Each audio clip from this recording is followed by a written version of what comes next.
والذين يقولون ربنا هب لنا من أزواجنا وذرياتنا قرة أعين وجعلنا للمتقين إماما.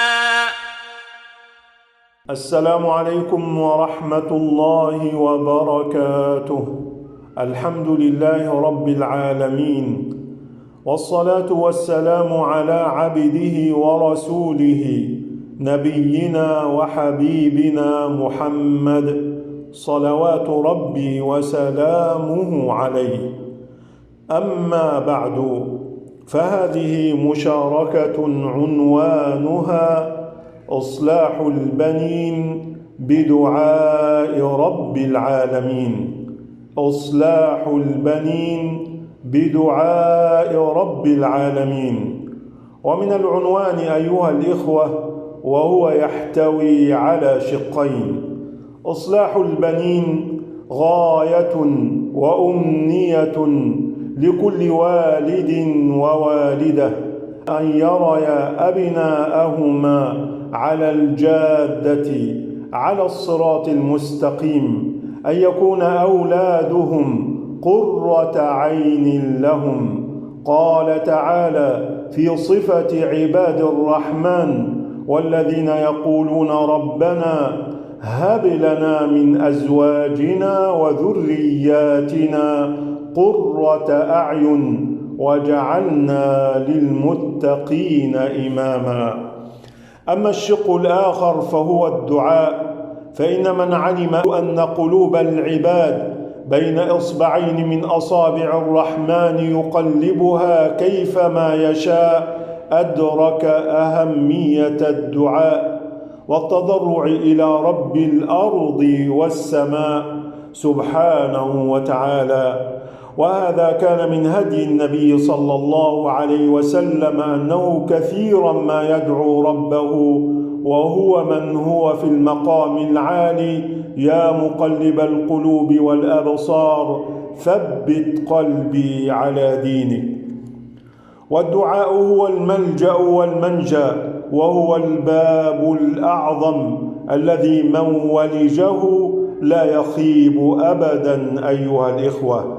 ولست في مقام الحديث عن الدعاء بشيء من التفصيل، ولكنني هنا لأعرض لكم بعض صفحات من حياة سلفنا الصالح رضوان الله عليهم مع أولادهم ومع الدعاء. فهذا معاوية بن قرة، وهو من التابعين، قال: لما ولد لي إياس دعوت نفرا من أصحاب النبي صلى الله عليه وسلم فأطعمتهم فدعوا، فقلت: إنكم قد دعوتم، فبارك الله لكم فيما دعوتم، وإني أدعو بدعاء فأمنوا. قال: فدعوت له، أي دعا لولده إياس، فدعوت له بدعاء كثير في دينه وعقله وكذا. قال: فإني لأتعرف فيه دعاء يومئذ، أي أنه يعرف ويجد فيه بعدما كبر أثر دعائه له في هذا اليوم وهو صغير. فلا تيأسوا يا عباد الله من الدعاء، وعليكم بهذا الباب الذي من وقف به وطرقه فإن الله لا يرده أبدا. تعالوا يا عباد الله مع صورة أخرى ومع علم من أعلام العلم والورع والزهد والخشية. تعالوا مع سيد من سادات التابعين وإمام من أئمتهم، وقد أعياه أمر هداية ولده عليا، إنه الفضيل بن عياض وولده علي بن الفضيل. نعم يا عباد الله، إن الإمام الفضيل ابن عياض رحمه الله تعالى طرق باب الدعاء، فها هو دعاؤه فتأملوه. قال: اللهم إني اجتهدت أن أؤدب عليا فلم أقدر على تأديبه فأدبه لي. اللهم إني اجتهدت أن أؤدب عليا فلم أقدر على تأديبه فأدبه لي. أنزل حاجتك بالله يا عبد الله، أيا كانت صغيرة أو كبيرة، وثق بالله وأحسن الظن به، فإن ربي قريب مجيب.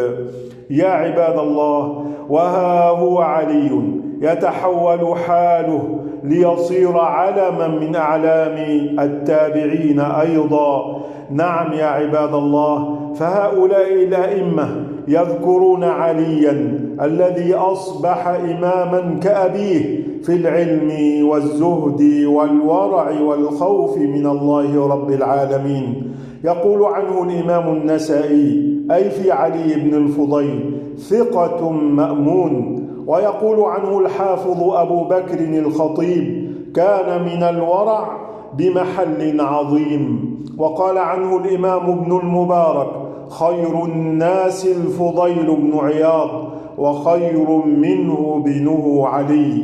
انظروا سبحان الله، من غير حال علي إلى هذا الحال إنه الله جل وعلا، فلا حول ولا قوة إلا به. قال عنه سفيان بن عيينة: ما رأيت أحدا أخوف من الفضيل وابنه. كما يقول عنه الإمام الذهبي في ترجمة الفضيل بن عياض في سير أعلام النبلاء، يقول: وكان ابنه علي بن الفضيل ابن عياض التميمي من كبار الأولياء، ومات قبل والده. وقال الذهبي أيضا عن علي بن الفضيل: وكان علي قانتا لله خاشعا وجلا ربانيا كبير الشأن. وقال عنه الخطيب البغدادي: مات قبل أبيه بمدة من آية سمعها تقرأ فغشي عليه وتوفي في الحال.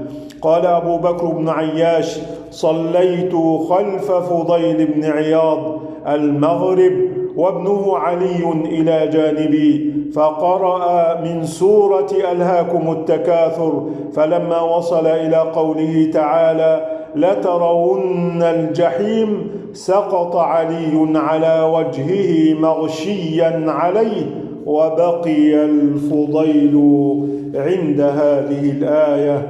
هكذا يا عباد الله، هكذا الدعاء، وهكذا الوقوف بباب من لا يرد سائلا سبحانه وتعالى. فاللهم أصلح نياتنا وذرياتنا. فرحل علي بن الفضيل وتوفاه الله قبل والده في سنة 183 هجري، وحزن عليه الفضيل حزنا شديدا، وكان يذكر قوله ويقول: قال لي علي يوما: أسأل الله أو أسأل الذي جمعنا في الدنيا أن يجمعنا في الآخرة. وفي رواية أخرى: سل الله الذي وهبني لك في الدنيا أن يهبني لك في الآخرة.